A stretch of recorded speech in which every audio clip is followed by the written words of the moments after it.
I made a llama game, but first, just wanted to introduce myself real quick. You can call me Glipple.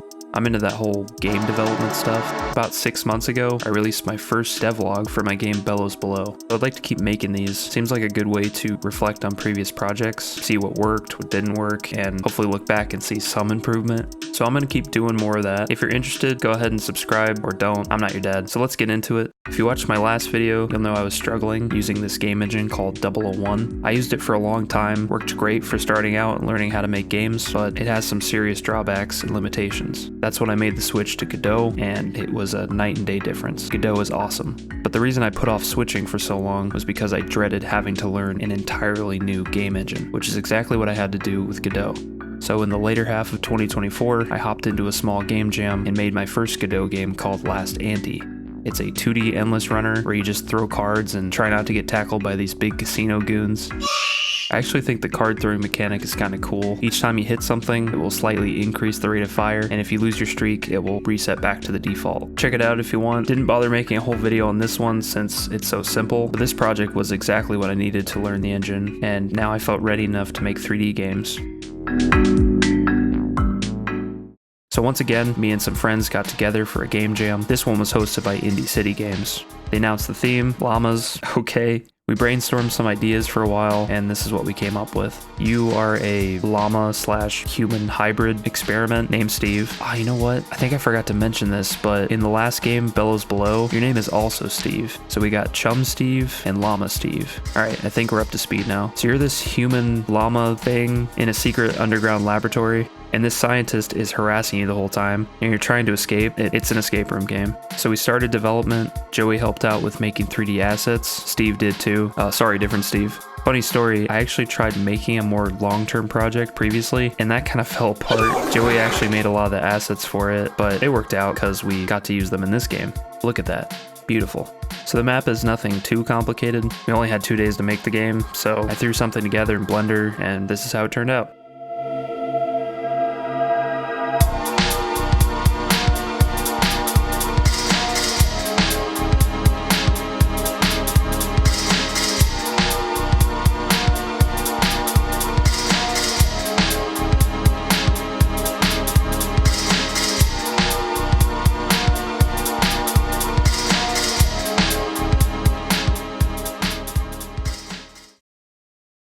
We actually had to scale things down quite a bit because I suck at scoping projects. Still something I'm working on. Jacob handled writing the overall story, characters, and dialogue, as well as the escape scenarios, and he made this really deep psychological questionnaire that dissects your morality. I made it so you can spit. Not gonna lie, the spitting is pretty fun. I'd be embarrassed to admit how long it took to get this to work, but you know, worth it. Coding all this was a breeze. I actually really like GDScript. I'm sure my code could be cleaner and more efficient, but it got the job done. And I'd say that's all that really matters during a game jam. I pretty much relied on exported variables to get references between nodes and avoided signals like the plague. I've got a lot to learn, but for now it made sense and I could make it work. Riley helped out with the music and sound. He's a very talented musician. Listen to this track he made for Last Ante.